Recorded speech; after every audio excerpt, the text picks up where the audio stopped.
June 24th, 2024, spraying diesel fuel directly into the air cleaner.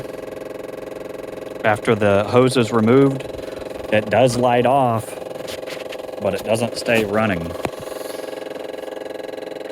Let's see if I can do this and get a picture while I'm cranking over.